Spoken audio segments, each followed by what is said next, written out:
been in the Toronto-Estonian community since I was born. My sisters and I, we did kind of all the different things. We did guided and helakesed, and we were part of the Toronto-Estonian kooli koor. We did Toronto-Estonian kool.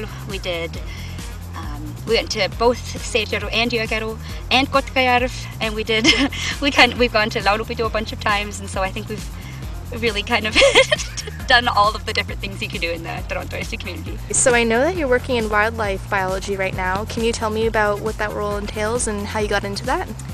Yeah, I'm the recovery biologist for the Eastern Loggerhead Shrike Recovery Program at Wildlife Preservation Canada. I'm involved in the Eastern Loggerhead Shrike Recovery Program, which you can see on my hat. So the bird that's on my hat is the bird that I work with. There are less than 100 of this certain subspecies of the bird in Ontario at all, and Ontario is the only place that they breed.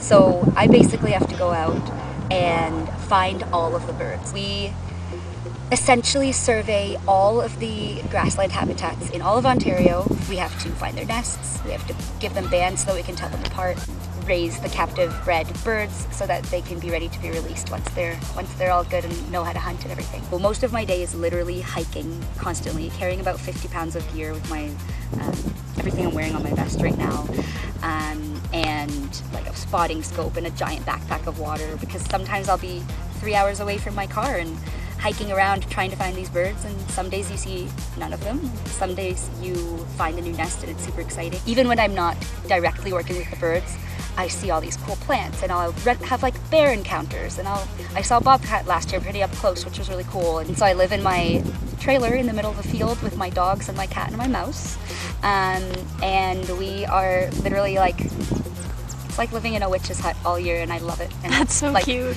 I love that my lifestyle gets so impacted by my job. So that's awesome. Yeah. 2 weeks ago there was a tornado warning, and I was still a 45-minute walk from the car, way down into like a giant cow field, and I see a shelf cloud like coming totally towards me, and my phone gets an alert that said tornado warning, and there wasn't supposed to really be a storm that day until like way later, and I was like, there is no shelter here. There's absolutely nothing here. Like, it is a big open field, and I'm carrying basically a lightning rod because of my spotting scope that has a big metal tripod. And I was like, do I leave this out here and find shelter, or do I try to get to my car? I was like, I'm gonna try to get to my car. It's probably fine. So I'm going. It starts pouring rain, and then it's pelting rain, and then the rain is hail, and then the hail is the size of marbles, and then the marble-sized hail is no longer marbles. The entire sky is white with literally just smaller than tennis ball sized hail coming down, and I am out there like actually getting pelted. But honestly, like, that is the kind of thing I live for when I'm out there. Like, yeah, I didn't really get hurt. I didn't die.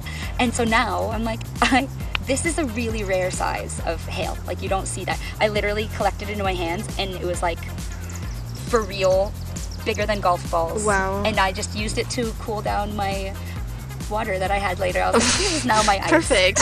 Collected a big bucket of it and used it as a cooler. And How do you adjust being in the city and then going to the bush if you're living there for periods at a time? What's that switch like? So that used to be really hard. The first field season that I ever did was on a little island called Kent Island, New Brunswick, which is off the coast of New Brunswick. There's a big island that has about 1,000 people living on it called Grand Manan, and then half-hour lobster fisherman boat ride off of that island to an uninhabited island that only has a scientific station on it. It's about 1 kilometer long in total. I was there for 4 months. 2 of those months I was completely alone, and I would just radio the lobster fishermen nearby every morning and every night to let them know I was okay. So I was like truly alone in the middle of nowhere with no phone service or anything for my first field season, literally for 2 months.